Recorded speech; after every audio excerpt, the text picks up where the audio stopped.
Bellusci's here with his awesome DIY project. This time we're focused outside. We're in the garden, which makes a lot of sense. I think that these are genius. Thank you, thank you. You know, whenever I'm planning a garden, I'm always looking for things that are going to look good all year round, whether it's a tree or garden decor.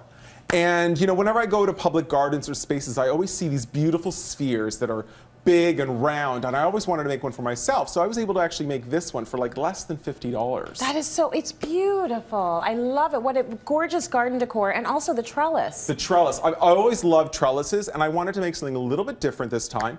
And so again, from building supply stores, I made this for like less than like $40. Really good. And it's amazing. You know, the one thing about something like this is like in the winter, and I can't believe I'm looking forward to snow, but the snow will look really pretty piled up on these little horizontal pieces. Look really, really pretty.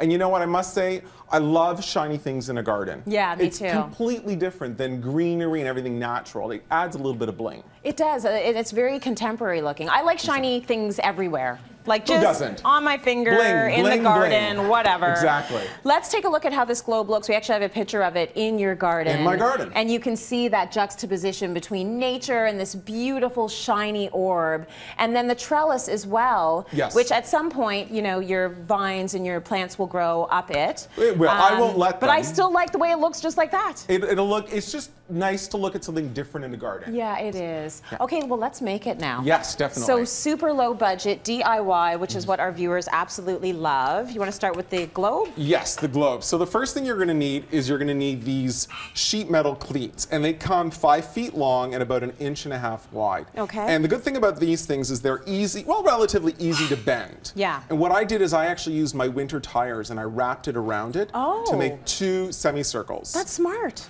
And if you don't have a winter tire, you can maybe use an old garbage can or a round table. Where do you live if you don't have a winter tire? Come on, it's Canada. Hawaii, maybe you don't have a, maybe you don't have a car. That makes sense. True, that does make sense. Okay. So then what you're going to do is you're going to take your 2 semicircles and you're going to have to join them together to create these sort of large hoops. And then what you're actually going to want to do is you're going to want to overlap them about 5 inches. And if you don't have like a DIY buddy, you're going to need a clip. To hold it in place. Yep. Okay, and so what you're going to do is you want to overlap it, and then you're going to take what I call these they're called self-drilling screws, and I'm hoping you can see it. It's a regular screw. It's that right there. And at the very end of it, it has a miniature drill bit. Okay. So when you're screwing it through, it's like a one-shot deal. It'll drill the hole and secure it in place, and you're done. Oh, perfect. And so what you're going to do is you're going to make a bunch of these hoops, and I used 4 of them originally, and then what I did is I put them all inside one another. Yeah. And then I drilled through the top and drilled through the bottom.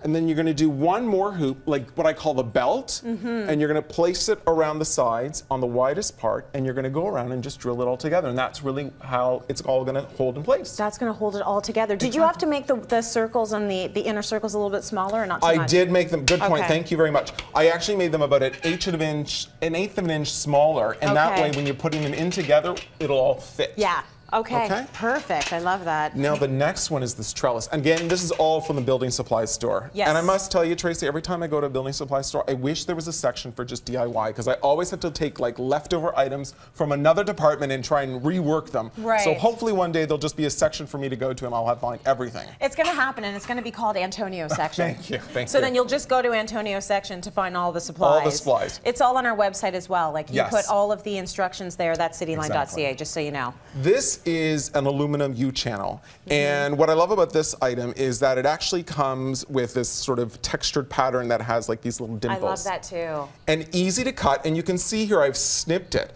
And what you do is you just keep folding it after, and it's just going to break in pieces. Okay, so very sharp edges. Be careful about that. And you could use some pliers to bend the edges off if you want. Okay. And then what you're going to do is you're going to take some wood stock, and I've used 3 pieces for my trellis, and this is going to give it the vertical support it needs. And it's the full length plus a little bit more, and you're going to create a little spike. So when you place it on, it's going to look sort of like this. Right. Okay? And that's going to be at the bottom of it. Exactly. You're going to spike it into the ground. And then what I've done is I've sort of laid out what mine will look like.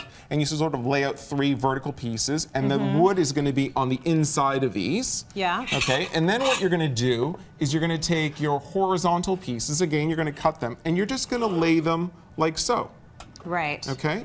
And then you're going to take a few of them and you're going to space it out. Yeah. And then you're going to take your self-drilling screws. Yeah. And you're going to screw through the inside of the channel, yeah. through the vertical pieces, and you're going to hit the wood. Okay, and the way you did them, I like that you did sort of 2 together, then a space, 2 together, exactly. then a space. And then I spaced them all out differently as well. Very nice. You did a great job. Thank that you looks very much. beautiful. I'm going to come around to your garden. I'm going to steal it all. I'm just joking. I'm not going to do that. All right, we're going to break now. We got more coming up. Nice work. Thank you very much.